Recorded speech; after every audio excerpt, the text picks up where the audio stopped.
Good evening, everyone out there on Facebook and YouTube and Instagram. Happy Tuesday evening.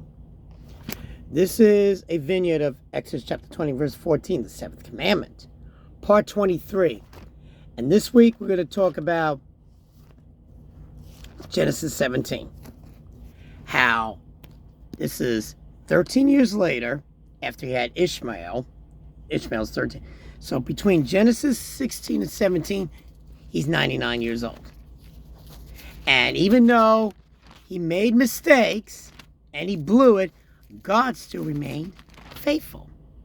Because even when we act faithful, he remained faithful because he cannot deny himself.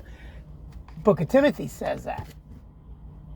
You read that in the book of Timothy. I took some notes down. I'm trying where I put it. It's in the book of Timothy.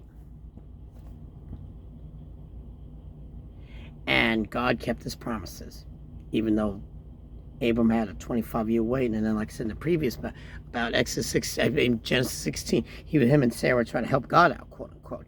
God don't need your help. He needs you to cooperate with him. So that's what we're going to talk about this week.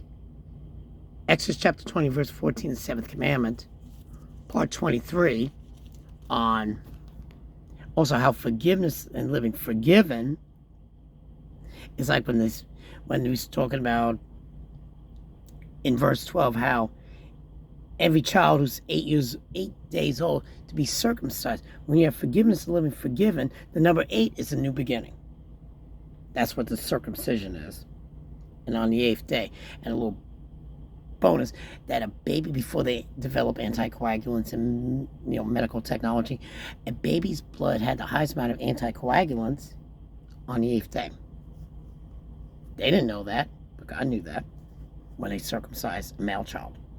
So when you have forgiveness, loving, forgetting, you are circumcising unforgiveness, anger, bitterness, resentment, hatred, vengeance, and you're circumcising yourself from your past, because your past doesn't determine your future unless you allow it.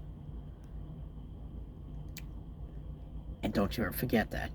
You have a great evening. Catch us sometime this week on Exodus chapter 20, verse 14, the seventh commandment, part 23, Genesis 17.